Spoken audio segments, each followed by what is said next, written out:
UFOs, psychic powers, chemtrails. To learn about mysterious events, you listen to the Stuff They Don't Want You to Know podcast. And here's where it gets crazy. Now you can read all about your favorite conspiracy theories in the Stuff They Don't Want You to Know book from the creators of the podcast. Dive into a smart, witty explanation of the unexplainable, packed with amazing illustrations. Available now. Order today at stuffyoushouldreadbooks.com or wherever you buy your books. Hey, I'm Dua Lipa, and I'm thrilled to be back for the second season of my podcast, Dua Lipa at Your Service. Alongside me and my guests' lists and recommendations, the show features conversations with some of my biggest inspirations, working across entertainment, politics, activism, and much, much more. I've been hard at work getting season 2 ready for you all summer long, so please tune in and join me on this very special adventure. Listen to Dua Lipa at Your Service on the iHeartRadio app, Apple Podcasts, or wherever you get your podcasts.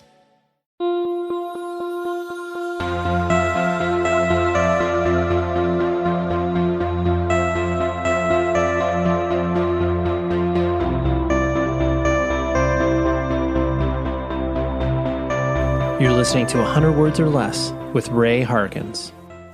Podcast humans, welcome to the world of independent music, punk and hardcore and indie rock and emo and whatever it is you want to call it. We're here to discuss with the people who are making it, documenting it, putting it out, all of those things. Thank you for downloading and listening to this particular podcast. And I know that just sounds like a routine intro, but thank you. I am pointing at you, even though I cannot see you. It's funny because I've been going to a few shows as of late and meeting some people who are referencing some of their favorite interviews. And I love that because it's really, really cool that certain discussions resonate with you years after you may have interacted with it or listened to it. But more on that in a moment. I have to tell you about Kat Moss. She is the guest this week. She's the lead vocalist from Scowl, who, if you've been living under a rock and not been paying attention to modern hardcore, as it were, Scowl has been taking the world by storm. And I know that sounds like a journalist hyperbole or whatever, but they really have been. They've been out there playing shows. I have not been lucky enough to see them as of yet, but I do plan on seeing them soon. I enjoy their recorded output. And I wanted to have Kat on, so we did it. And it was very adorable. I want to say adorable because I just like it when people are nervous, I guess, to interview on a particular podcast. But partially just because I get that nervous energy as well before I'm going to log into a call and have a discussion with a person, because I want it to go just as well as they want it to go. So anyways, all that to say, Kat is on the show this week, and you need to listen to Scowl. You also can leave a review on your favorite podcast app, whether it's Spotify. Spotify only does stars, or you can leave a review on the Apple Podcast app. They do reviews and stars. All of those things help legitimize this podcast in the eyes of humans who may not have listened to it as of yet. And I would appreciate that. You also can email the show 100wordspodcast@gmail.com. It gets to me. I respond to you. It's a fun way to interact. And if you've got guest ideas or whatever the case may be, always love to hear that. I appreciate you checking out the 2 episodes I released last week. One of them was with Sergio Vega from Quicksand, and one of them was with Andrew Cannon from Santa Cruz Skateboards. It's fun to release bonus episodes when I can, and I will always aim to do that for you, the listener, because we all need more stuff to listen to and consume, right? I mean, I only listen to 450 podcasts a week, so what's 461, right? Anyways, let's talk to Kat. Scowl is out there doing the damn thing, releasing records, touring all over the place. And Kat is a great chat. So that's what we are bringing to you. Here's Kat from Scowl.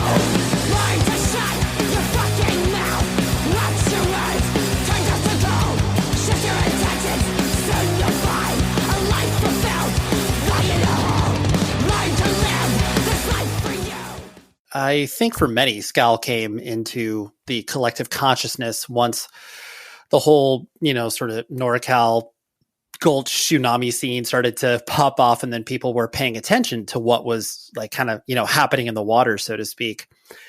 Was it interesting? Because I do find it when there are these kind of waves of bands coming from certain areas and all have, generally speaking, started off roughly at the same time. it does feel like there is, momentum that is propelled by all of the bands kind of existing in that same scene.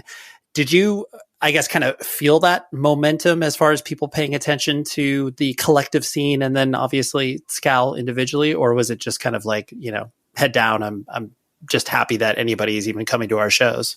It felt like I think I've said this before, but like, it felt like we worked so hard for a long time on like, at just putting the San Jose and Santa Cruz, like part of the Bay Area, on the map.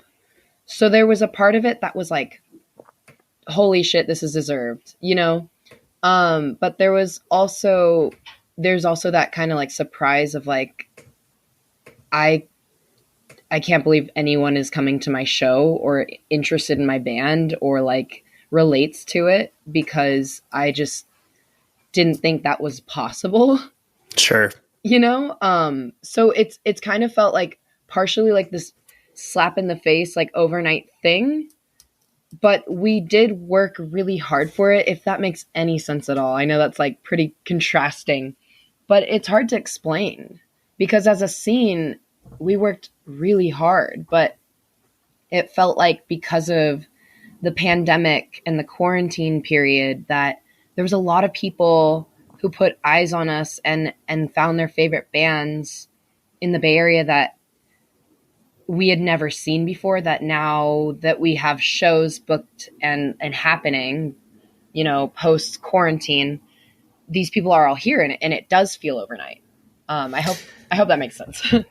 It does. And I think that a lot of that too, the idea of, working to kind of build a scene like that is something that is so, it gets overlooked a lot of the times. I mean, people do recognize it as far as like, oh, this is happening within a particular geographical area. But now that the internet has flattened the world, it's very difficult to be able to even pinpoint, where a band comes from just based on their sound alone. It's not like you can be like, oh, like, yes, of course, Santa Cruz has a, rich history of, bands from that area. And so you can kind of typify it, but at the same time, it's not easy to do that. But you do need to have, to your point, that those boots on the ground of just like, oh yeah, we're, doing shows at the local VFW hall and the 4 and 8 project and everything else that exists. Exactly. And I mean, not to sound like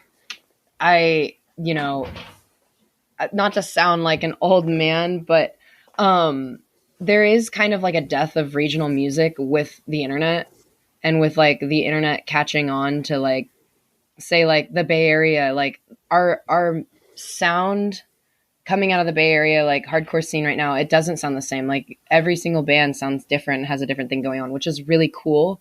But there's also like this thing that used to happen that I've read about, where like, a certain scene would have bands sounding a certain way and you go across the country and it's different over there, but nobody really knows until that's what's going on and until they tour over there. Right. Or that band comes and plays in your town. So we don't really have that anymore because of the internet, which is really cool in some ways. And like kind of depending on how you look at it, can be negative, but I think it's really cool with the Bay because you have this like huge blend, and the Bay already like culturally is just such a melting pot of talent and like people coming from all different walks of life. It's just kind of like the center of California. It's really cool.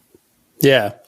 And I think what you're talking about, the, flattening of not understanding where people even are with a band, that, like you said, there are positives that come from that because, people can literally not live anywhere near each other and come together and be able to form a band and be able to do something cool. But I get excited when you do have bands that wave that flag, even though it doesn't necessarily quote unquote matter. It's not like you need to rep your city that hard if you don't like, but I mean, that's why I think it's so cool to see certain waves happen within that, even though, like you said, none of the bands sound alike, that we're all kind of, popping off and releasing records before the pandemic. But then all of a sudden everyone's like, oh, I guess we do need to pay attention to what Northern California is doing. We definitely worked really hard, and we kind of like, in some ways I feel like we like forced it. We're like, you're gonna pay attention to us whether you like it or not, you know, like we made it happen with like, I mean, our shows, like the RBS show alone, like everybody put so much work into that, and really like it paid off because people are paying attention. And I think that's really cool. And I don't think that's just cool because it's my scene. I think it's cool because it's any scene and it's subculture. And like, I'm a big supporter of that. I love that, you know? Mm-hmm. Well, I think it's cool too, what hard work and a concerted effort can show for it. You know, yes, of course, it's really cool to have these viral videos of, you know, you guys playing in a parking lot and people, you know, lighting off fireworks or whatever. But just the idea of like, we can make this happen in a parking lot and 2,000 kids show up. Like, this is weird, but cool. It's totally nuts. I mean, the same day we did a merch pop-up at my friend Cole, who does like Printhead. He has like a print shop, and he prints all of the merch for a majority of the bands in the Bay Area. He's incredible. But we did a pop-up for the merch of all the bands playing the RBS show earlier in the day. And there was a line around the block of like kids I have never seen before. And that was like kind of the moment that it was like the other shoe dropped of like, oh, like people are serious about us. And, right. and not us as in like Scowl, but us as in like the Bay Area. Like I look at all my friends and I'm like, damn, we kind of like, we did this. Like, and it's such a cool moment seeing everybody kind of realize that in their own way. Yep. And it's been really beautiful. I think it's really sweet, and I'm just like enjoying it. Yeah, no, you should, because I mean, not only should you because you have, you know, put in the work to it, but just being able to witness, you know, no matter how, you know, long the kids are sticking around, so to speak, it's like just the ability to galvanize that moment and to like point. I mean, it's the same idea when obviously bands play fests, and there's that, you know, like, of course, the headliners are always going to be interesting, but it's like those bands that play either early or the middle of the day that have to quote unquote prove themselves to be like, oh my gosh, like that band got a huge reaction. That was like their coming out party. In the same way, that's exactly what, you know, you probably felt with the RBS show. Absolutely. I mean, I feel like we as a band, like, have been going through some of that in general. You know, we've been on these tours. We're opening really cool tours and opening like shows for bands that like supporting bands that got me into hardcore. And it's such a like, okay, I really have to step it up right now, like kind of moment, you know? And for that show specifically, that was the very first show we ever played. That was like, okay, this is a big deal, you guys. Like, we need to play good. And we're all punks, you know, we're all like, we're not very good at playing music. So we like, leading up to RBS, we just like practiced every day, like so hard. We practiced so often, like we can't afford not to practice as a band. So we've just been pushing and pushing and pushing, and it hasn't really stopped after that. It's like we just did a tour with Touche Amore and Vane and Military Gun, which are all like incredible bands and like incredible musicians in those bands. And then there's us, and I was just so blown away every night because we would play and I'd be like, holy crap, we just did that. And then I watched 3 amazing bands, like just it was just insane. Like it was very intense to experience, and it was like such a cool experience. But there is that like stepping up to the plate and feeling like, okay, the eyes are on me right now, you know? Right. We can't suck. Yeah. Like we can't suck. I have to do good.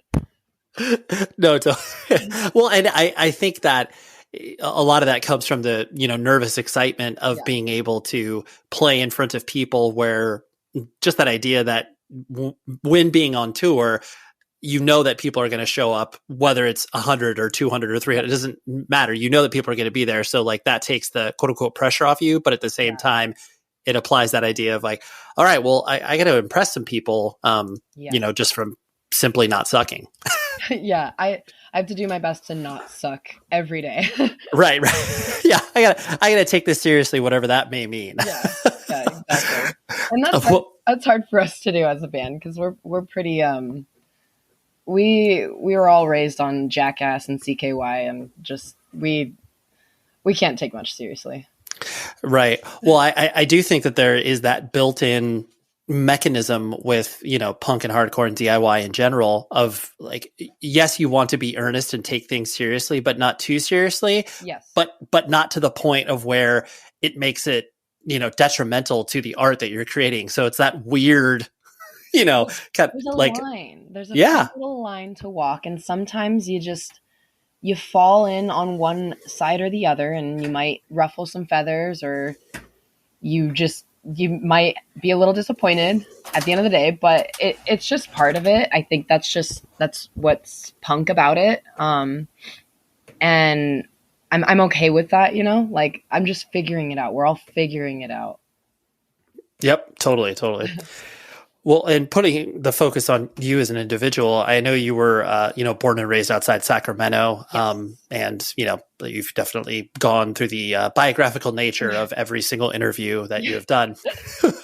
But it's really complicated to explain.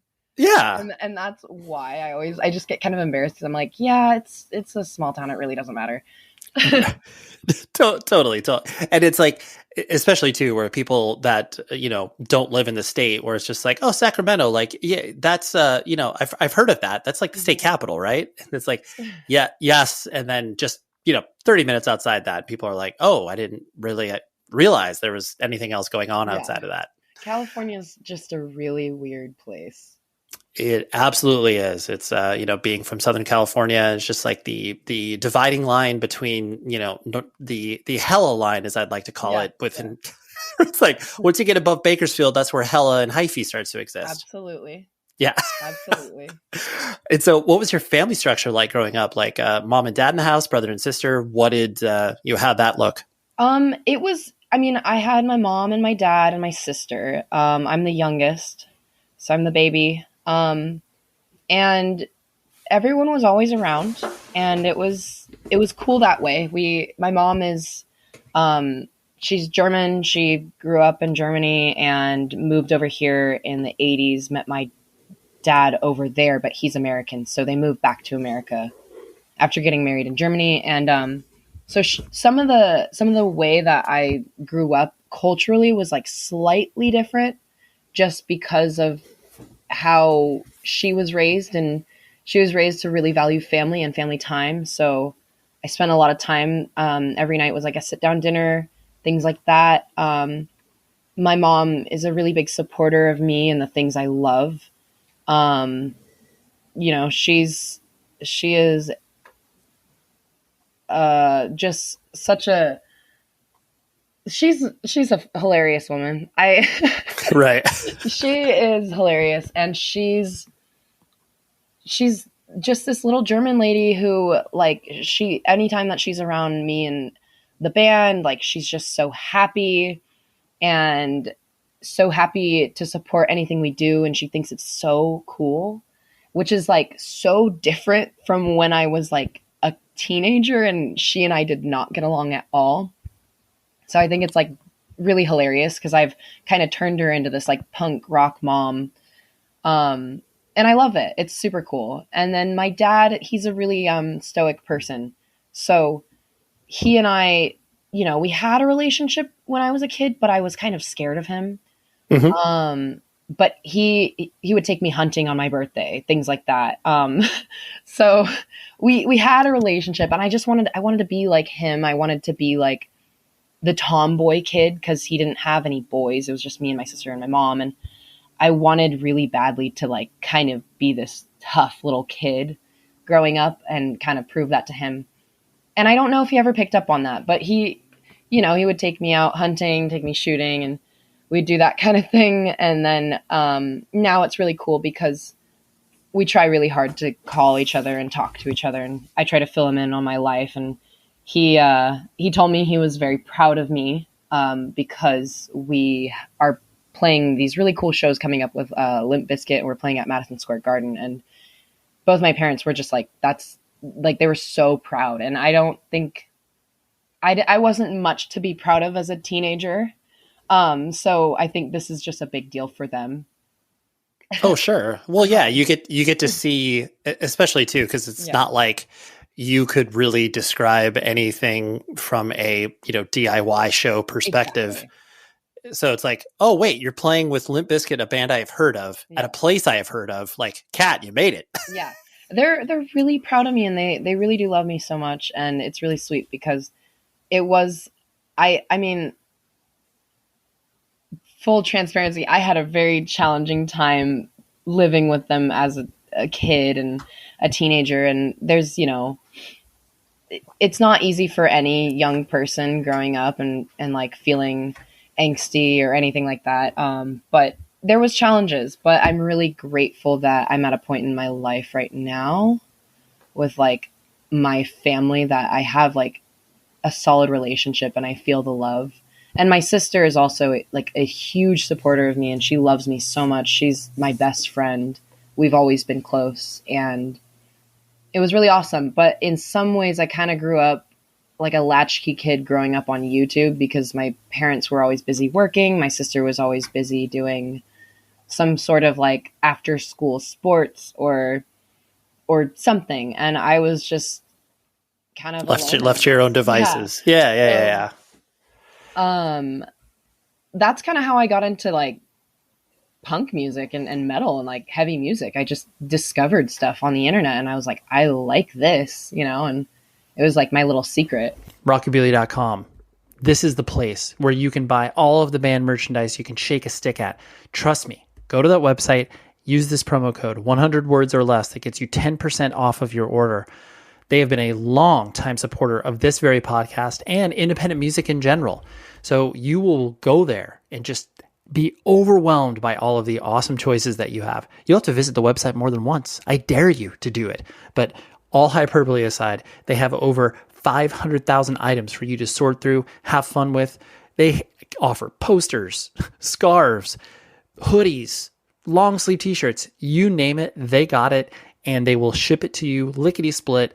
All amazing customer service, just a incredible offer that they give to you, because on top of all of that, it's all officially licensed band merch. So the bands get paid on it.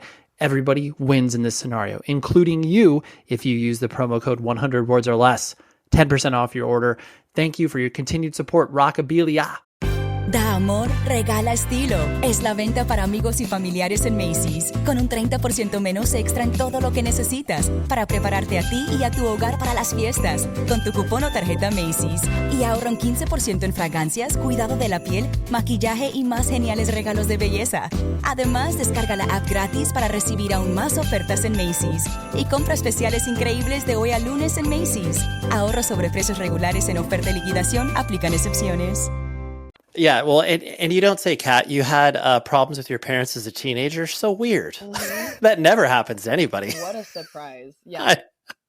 Well, especially too, where it's like, I'm sure because of these, different aspects of your life, and like everybody is going through trying to find their identity at that age. Like, you got your dad wanting you to participate in sort of, tomboy-ish activities, and then there's just a lot going on there. So I totally understand. Yeah. It was very confusing and complicated for a young person, but now I look back and I'm like super fond of like all the different aspects to my childhood. Like, I mean, I think most people my age hopefully would have that ability to reflect on their childhood and like just be grateful for the experiences they had and the things that they got to like interact with and discover about themselves, and like, I don't know. Yeah. It's very vague, but yeah. Well, no, I understand what you're saying. Just the ability to have the context of, I'm sure, small town life versus, living in Santa Cruz, living in Sacramento, like all of those are very valuable pieces that you pick up along the way of just like, this is what a small town is like. Mm-hmm. That this is the difference between that and living in a larger city. And yeah, I totally understand. Yeah. And so on that notion, what kind of kid were you as you started to go into, junior high and high school and stuff like that? Were you, an art girl? Were you like trying to play sports? Where were you on the spectrum there? Oh man, I tried everything. Because I really wanted to figure it out, but I just had a hard time. I was kind of weird, to be honest. Like, I know that sounds silly, but I was a horse girl. Sure. I like spent most of my time I rode horses, and I did that as a job until I was like 19 years old. So it was something I spent like all of my free time doing. And it was something I put a lot of my time and like a lot of myself into.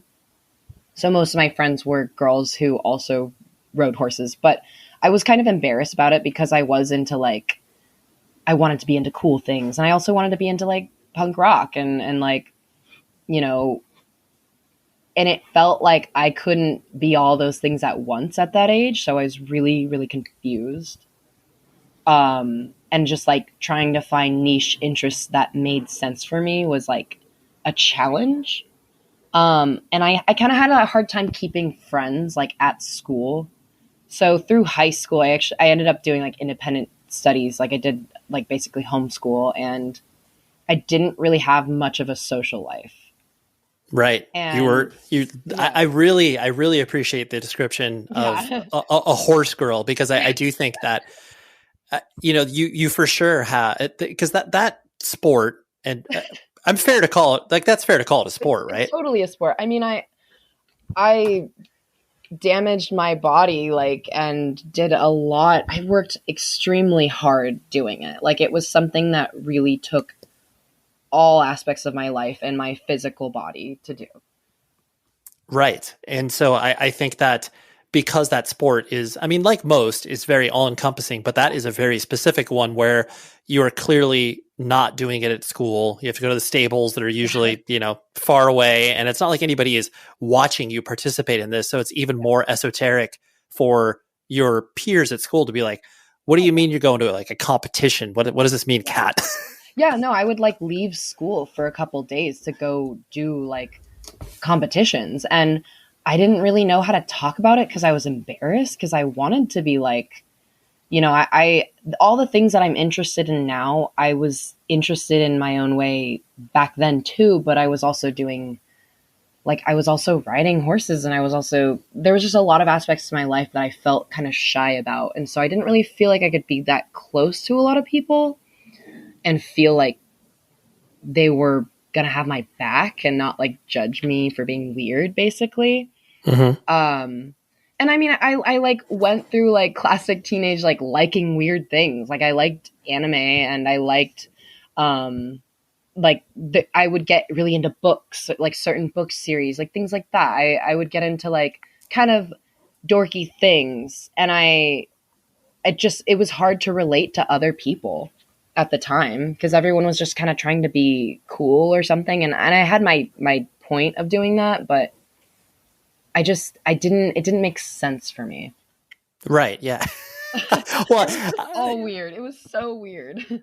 Well, I think that is not only appropriate for subcultures, because like you can get, especially as a young adult, you start to get into these things and you can't describe necessarily why you like them. You're just like, listen, I really like, vampire fan fiction. Yes. So like, I love this and leave me alone, but I can't, unless you're finding other people on the internet to be able to connect with. It's not like you're bringing it to school and be like, oh guys, I just, I wrote a novel last night about this. And the people are gonna be like, the hell are you doing, Kat? This doesn't make any sense. Exactly. I mean, I was so like, when I was a teenager, I was really into like videography and photography of my horses, like weird kid stuff. I could not talk to anyone about it, but I was really into it. And I got so into it that now like I have the skills of like being able to like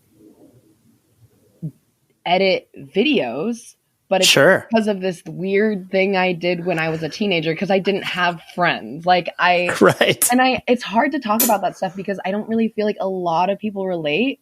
And it makes me sound insane. So no, I think that anybody that gets into those type of things, whether it's, something that is less than common from a, especially a sports perspective, where it's just like, what do you mean? Like you like golf, and people are just like, what the hell? Like, oh, okay, you're into football or baseball or basketball. Like I get that. But once you start to go down the rabbit hole, I have to ask, what was the name of your favorite horse?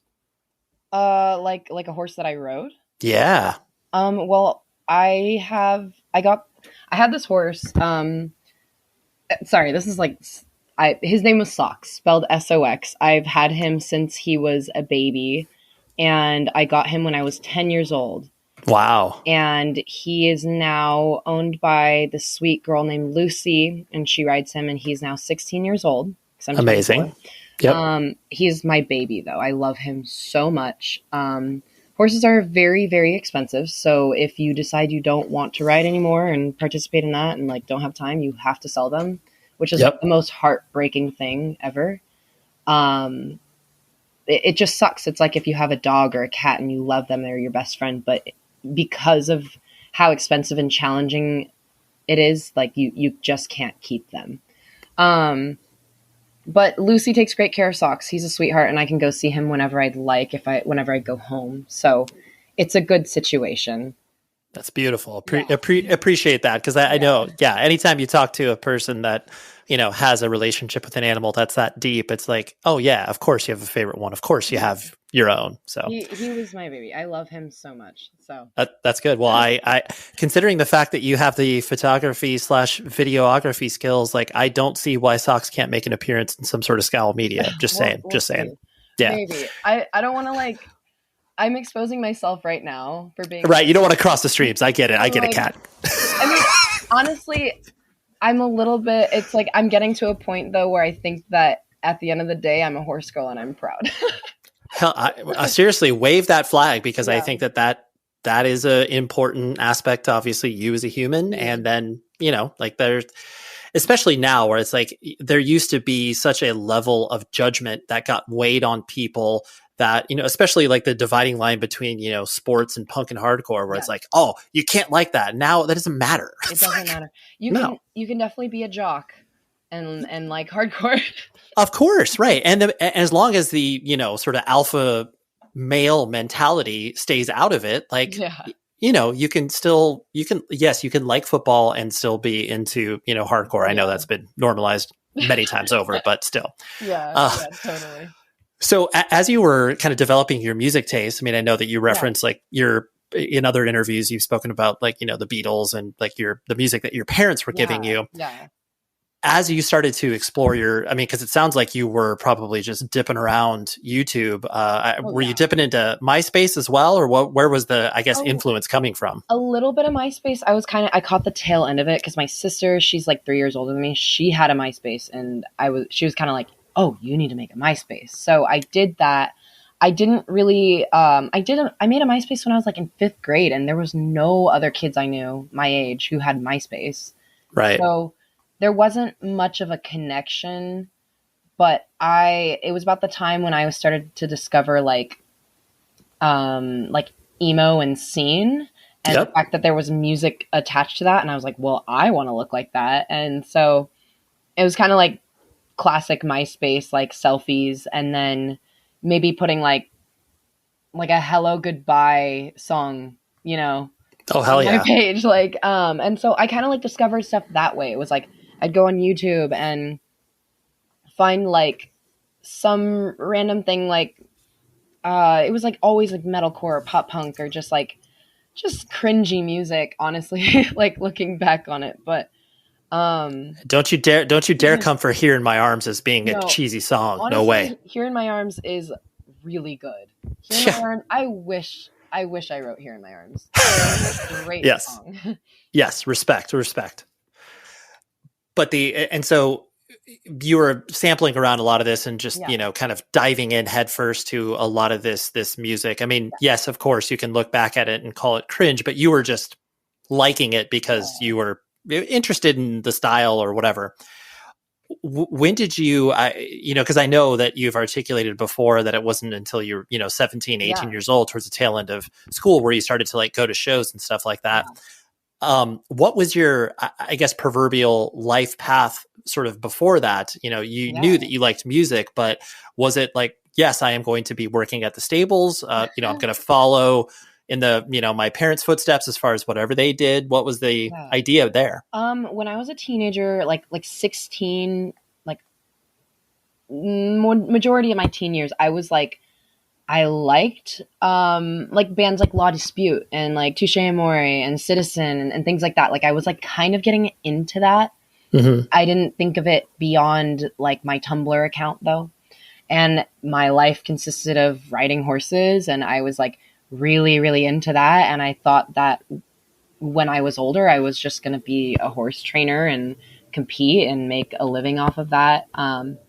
That shifted when I was about 9.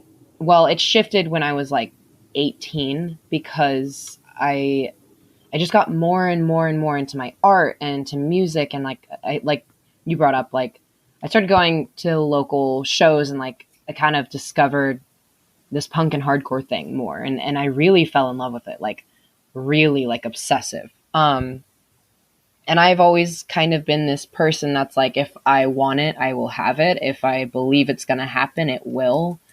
If I want to do it, like that's what I'm going to do. And so I kind of was just realizing I wanted to aim my life to be a bit more normal, a bit more structured. I wanted, you know, like it sucked, but like I wanted to go work a job that wasn't like riding 8 horses a day and shoveling stalls and stuff like that.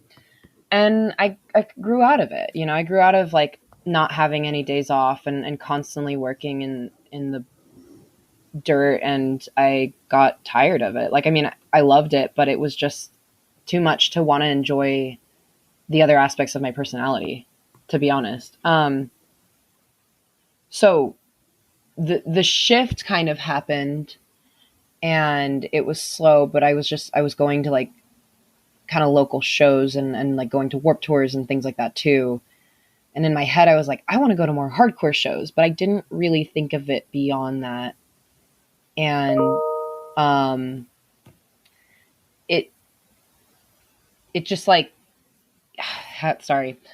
It just like happened. Like I decided to quit writing. I decided to get a job, a real job. And I was just like, I'm going to save up money to move out of here. I don't know where, I don't know what I'm going to do. And I'm going to like get more into this music thing. I think music is cool, but I didn't know if I could play music at the time. I didn't really think that was a possibility until I like met people, you know? Right. There was just there was more out there that you wanted to explore. I was tired of feeling like kind of like, as cliche as this sounds, but I just felt like in a bird cage, you know? I was like, this isn't really what I want my life to consist of anymore. And I need to break out, and I want to like go see what is more interesting to me, you know? Mm-hmm. Yeah, absolutely. And like at that time there was like that small, like, oh God, wouldn't it be so cool to play in a band one day? And that like little thought, but I didn't think that would really ever happen. But here we are, and it's really cool. Like I'm really happy. Totally. It's awesome. I'm very happy. Were you, I mean, I know, like you said, you labeled yourself as a weird, you know, girl as you were, you know, identifying kind of who you were. Yeah. Were you, you know, would you kind of place yourself in the sort of, you know, introvert, extrovert world? Like, where would you place yourself in that spectrum? I was a total introvert. Okay.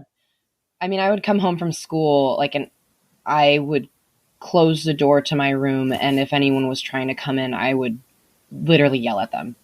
Right. I was like, do not come in my room. Like, I did not want anything to do with anyone. I know myself now, like, I just get really burnt out from social situations. I love being social now. I was kind of like antisocial as a teenager. In some ways, I was just like angry, as teenagers are. But yeah, like I was introverted. I was like really into the things I was into, if that makes sense. Yep. You were focused on that. Yeah. I just didn't have that much interest in that stuff. I mean, like anything to do with like being a normal teenager, like drinking and partying, like didn't really come till later for me. Sure. Right. It's like, like it just didn't happen. Like I was not into that. Right. Yeah. Or you weren't invited. I'm just kidding. Well, no, it was definitely, I was not invited. I was definitely not invited.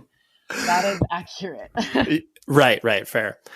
And because the reason I asked that is because I presume, and I know that this is a very, sweeping generalization, is most people assume that it's like, oh, yes, like Kat sings in Scowl. So clearly like there's a, no performance anxiety and all that sort of stuff. I mean, yes, of course. Gosh. Yeah. But just like that idea of, where people are able to exhibit themselves, in public in a live setting. And then, they get off stage and it's just like, yeah, that was all of my extrovert to this for the day. That was like all of the energy I had that I saved for this, and that's all I've got. Like, I actually, it's funny that you say that because I had a couple instances on our most recent tour where people came up to me and they were just like, "Oh my gosh, like that was incredible. I loved it. I didn't think that sound would come out of you. Like, you're so shy." And I was like, yeah, like, thanks. Like, and that's so sweet. It's such a sweet thing to say. But in my head, I'm just like, so how do I act more cool when I'm not on stage? Like, right. How do I figure this out? Because I just like, it's so scary. And I honestly, when I'm playing a show, I'm freaking out the whole time. Like, I am in my head, like, oh wow, I probably look stupid right now. Like, it's insane that I've convinced people that I'm not doing that, but that's definitely going on. Yep. No, for sure. Especially too, where it's like no matter, even in the, DIY punk and hardcore world, there's always this, tokenization of the lead vocalist, and like people all pay attention to them, generically speaking. And so just for you having to kind of navigate that. And then on top of it, I know that clearly people are going to pay attention to your gender and just be like, oh man, like, a chick singer yelling, like, that's wild. It's like, all right, we're still talking about it like that. It's Exactly. No, you're so right. Like, you hit the nail on the head. And like, it's hard to even talk about that because I don't want to sound like I feel bad for myself, because at the end of the day, like, I love playing shows. It's like my favorite thing in the world. I love doing it. But my least favorite thing in the world is having everyone's attention on me. Or at least it's the most uncomfortable for me. Sure. And so it's like all of that at once. And then you add in this, like, well, I might get some oogles because I'm a girl, and I might deal with A, B, and C because of this situation. And everyone goes through it regardless of their gender. But it's hard to kind of talk about because I'm just like, this experience is so weird and nobody's acting like it's weird, but it's weird for me, I can completely understand where you're coming from, just because it does. I think especially in heavy music, I don't care what, iteration of heavy music, there's always that, because it is not a common road for people to go down regardless of gender. And then on top of it, even though shows now versus 10 to 20 years ago look so much different, as far as it's not just, a sausage fest. It's like, oh, there are females that are participating in the scene in a real active way, and not just like, the person's, girlfriend or whatever. Yeah. But I understand what you're talking about, where it's like all of this can be true at the same time. I feel uncomfortable with everyone paying attention to me, but yet this is really fun and I enjoy doing this. Yeah. It's like, it's weird when it's kind of like you get this adrenaline and this bliss out of like knowing that you kind of have this power, right? Like, everyone's attention is on you, but at the same time, like, that is a crushing fear. Like, that is like, I literally, if I told myself when I was in high school, like, hey, you're doing something every day where everyone in the room is paying attention to you, and it's not just like a few people, it's like 500 people, I would be like, no, I can't do that. Given a choice, nah, I'm fine. I don't need that. But I love it, which is even weirder. So. Yeah. And so I'm going to kind of presume that Scowl, for all intent and purposes, is your legitimate first band from this perspective, or did you? Absolutely. Okay. Absolutely. I mean, I've done sorry, go on. No, I was just going to say, yeah, I'm sure you did, like little small projects or whatever, but nothing that actually like officially put out music and toured and everything like that. No, nothing. I mean, I've there's like a spoken word project out there floating around I did when I was like a teenager. You know what I mean? Like, Yep. just weird stuff like that. Like I've jammed with people before when I was like in my late teens. And I was like, I want to play in a band, but I had no idea what I was doing. So yeah, I've never performed like this. Right. And since touring is still, pretty fresh and new for you in general, are the expectations meeting the reality, did you anticipate tour being different than what you are experiencing, or was it pretty much spot on of what you felt like? It's pretty spot on. I definitely didn't set myself up for disappointment. I set my expectations very low. I will say the parts of tour that are like more surprising to me right now is like kind of like handling my mental health while on tour. That's the kind of thing that took me by more surprise, because it's always kind of felt like this like party and this like this vacation, but now tour is kind of my job.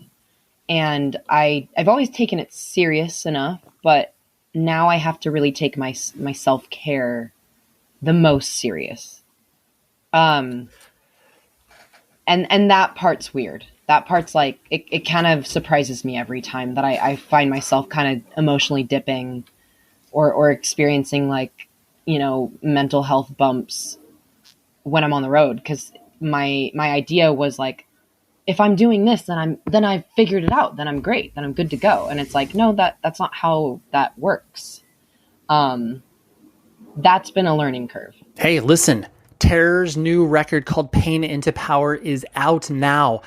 I don't care where you stream music, you need to go do that now. Or even better, buy the physical medium. Vinyl is available at purenoise.net, and you can buy all of the cool stuff that they have there. But no joke, probably one of my favorite Terror records ever. It's their 8th record, which their last one was called Total Retaliation, got released in 2018.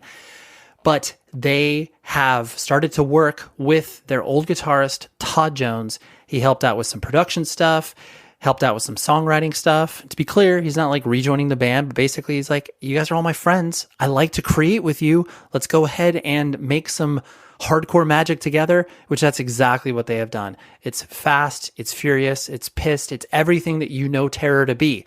So let's listen to a little bit of their title track, Pain into Power, right now.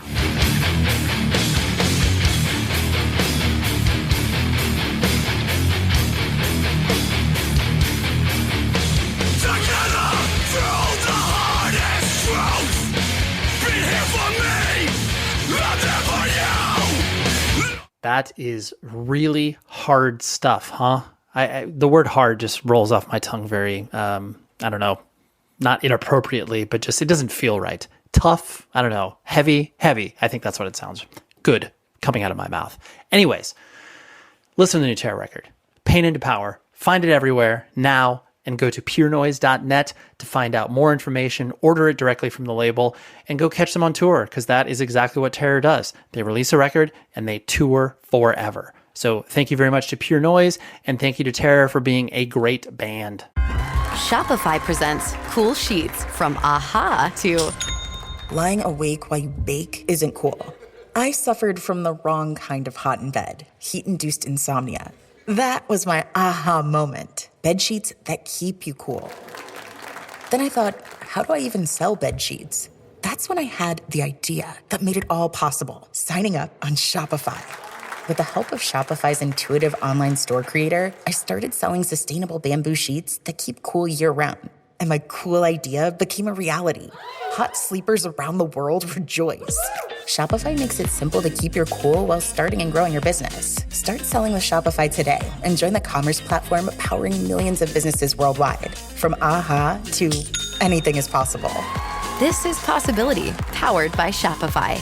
Start selling online today. Sign up for a free trial at shopify.com/free22. Shopify.com/free22.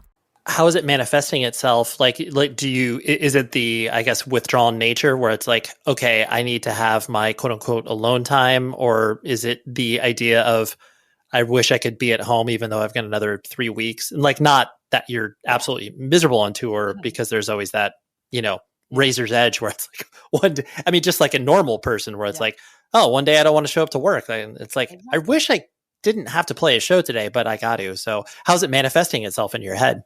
I love being on tour. I do not want to go home. In fact, I feel worse towards the end knowing that I have to go home. Sure. So that is one thing.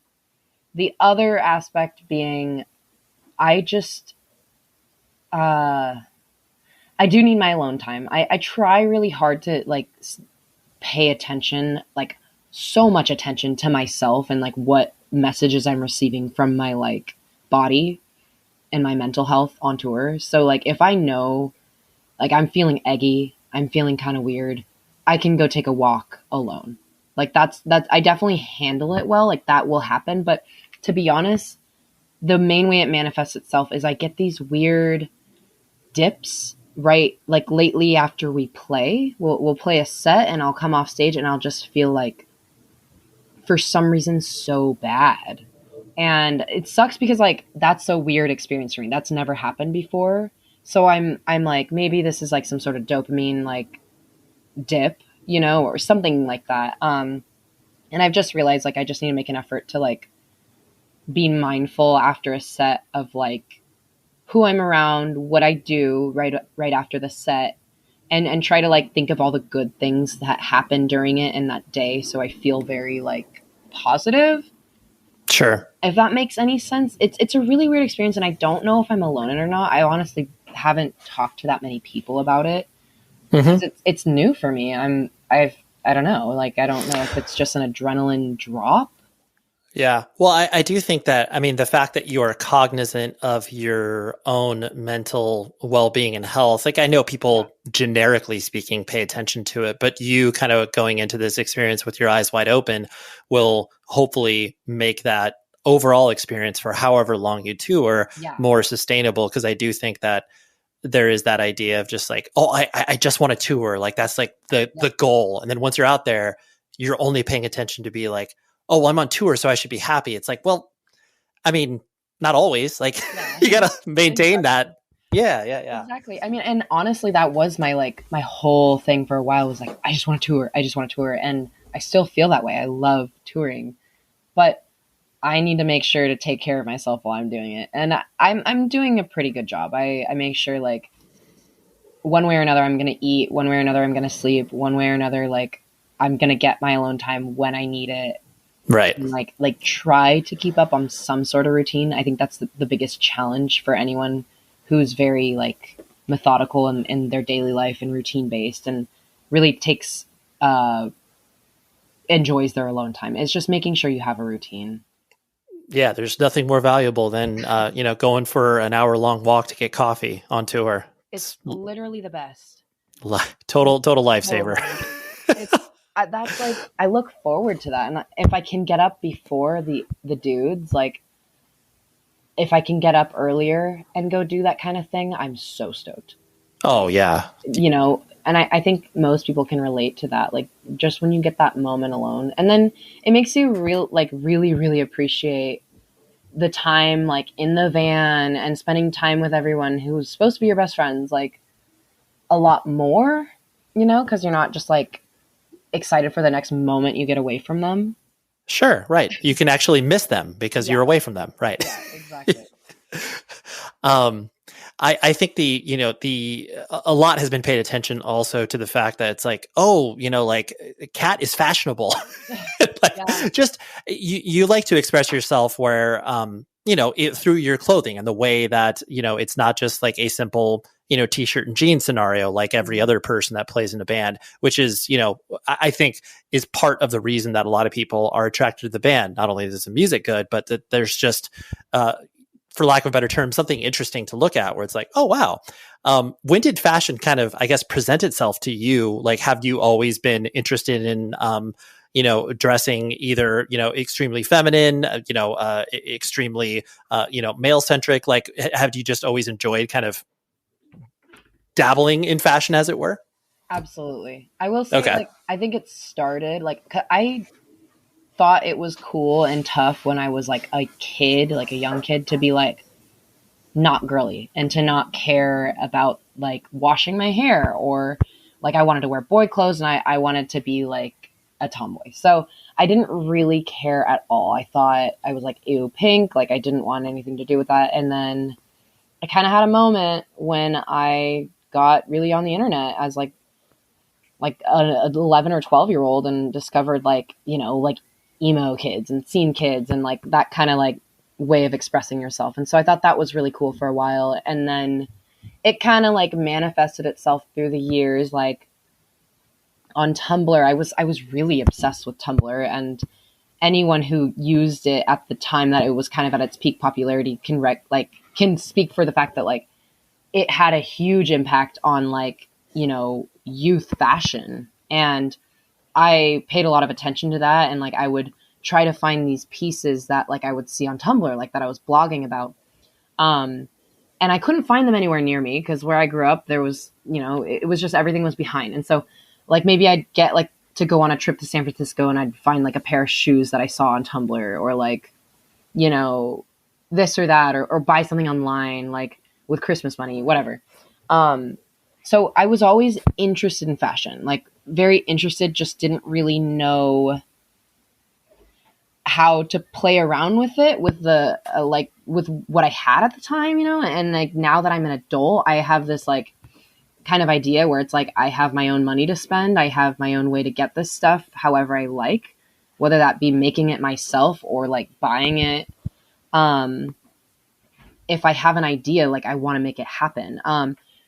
So it's always been something I've been really interested in, and I just kind of want to play dress up whenever I want. And right.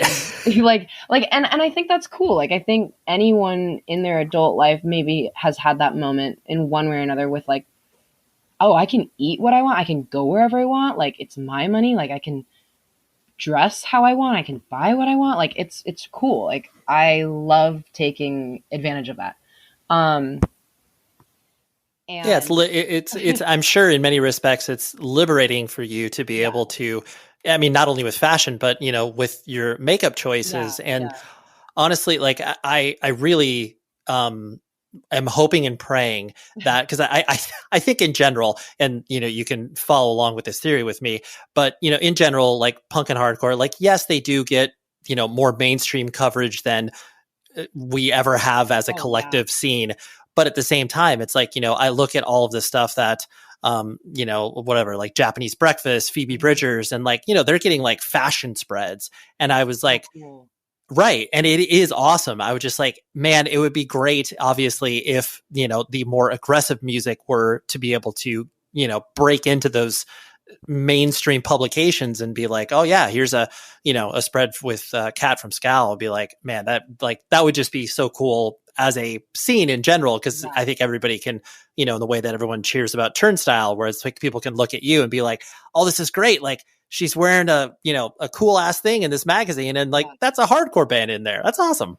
If I was ever offered to go do like some shoot for like Vanity Fair with like dressed in like fucking Vivienne Westwood or like vintage Gucci, I would literally lose my mind. Yeah, hell yeah. Lose my goddamn mind. Like, if that ever happened, we need to talk again and be like, yep, we manifested it. We manifested it, because oh my God, that is such a dream. Like, I hope to high heavens that I get to do that, or someone in, like, people involved in our aspect of subculture get the opportunity to do that, because that is so cool. Totally. Like, to me, that is like literally so cool. So it's actually really funny you bring that up, because I like literally daydream about that happening. Oh, hell yeah. But I don't really like, of course, I never ever want to set myself up for disappointment. No. I'm just happy with anything coming my way. Right. But if was ever an opportunity, I would literally lose my mind. Like, totally. Something like that, you know? Yeah. Well, we're putting it out there, and then, you know, hopefully eventually, fingers crossed, it does happen. So then we can reflect on this conversation and be like, wow, I remember that day. Yeah. Yeah. That I would cry. I mean, like I said, like, fashion is really, really important to me. And it's something I'm really invested in as an art form and as like a extension of myself. And like, I'm just happy that I feel confident enough to like include that with the band as well. Because when the band started, I kind of had this idea of doing that, but like I was really shy of doing it, like, because nobody's ever like, like look at pop stars and even like certain indie artists, like they'll wear like eccentric outfits or whatever, but nobody in hardcore's really ever done that too much. I mean, I could be wrong. So I don't know. Don't come at you. Right. Yeah. It's just scary though. It's scary to be like doing something a little different and knowing that some people are going to look at that and be like, oh, not for me. And that's so okay. Like I do not mind that. But it's scary. And so I like going forward with doing that was like, or like trying to make a habit of doing that was kind of intimidating. And there was some like questionable choices for sure in there where I look back and I'm like, ooh, why did I wear that? Yeah. But it's just. But you tried. Yeah. You put it out there. Right. Yeah. And I think that is important, especially as you look at, your a longer arc where it's like, oh yes, like maybe the choice I made 7 years ago, in the same way that, bands that have existed for 10 years and look back in their first full length, they're just like, oh my gosh, it was terrible. And it's like, no, it was the start of your journey. So yeah, exactly. I try to do, it's definitely like that with like the demo for us. I like look back and I'm like, ooh, but at the same time, I'm like starting to get a little bit more of an appreciation for it where I'm like, no, we did something here. Like this is right. Yeah, the building blocks were there. Yeah. Two last things I want to hit on was the idea that, again, people pay attention to, Scowl aesthetically and musically, obviously, as well. But just the fact that no one can not mention the fact that there are flowers that existing within the band. And, clearly you are, standing on the shoulders of giants of other bands that have used that Absolutely. as right. It's like, from Pavement and, Give and everybody else. So, but is it, I'm sure it's fun for you to have that kind of interaction with people that view that as, either revolutionary, like, or you are the first, your aesthetic is the first time that someone is seeing that, kind of juxtaposition of like heavy music and, soft imagery. So is that fun for you to kind of get that feedback? I think it's really cool. It's like, it's really fun in some ways, and in other ways it's not, because I don't think we're reinventing the wheel by any means. I think what we are doing though is like really embracing something that like feels authentic to us, and I think it's vulnerable, and I think some people feel threatened by that, and so it's fun until people feel threatened, and I just have to like make sure to keep it like not let it get to me, if that makes sense. Mm-hmm. And then on the other aspect of like someone feeling like we're like chained, like this is the first band that's ever done this or whatever. Like, I think that's really cool that for some people, like we're doing something really, I don't know, like that might be really important. And I think that's like an honor, but at the same time, like, I don't want to take responsibility or take on like the, God, I wish I knew the word. I'm not trying to wear the cape. You know what I mean? Sure. You don't want to be the mouthpiece for that. Sure. Yeah. Like I'm just happy doing what I'm doing. And that's how it's been this whole time. And I think it's really cool that people relate at the end of the day, or that people fuck with it, because like, I like it. I fuck with it. So it's like, cool, word, Yep. But it's a lot to carry in one way or another if people kind of like personalize with it in a negative way. Sure. Yeah.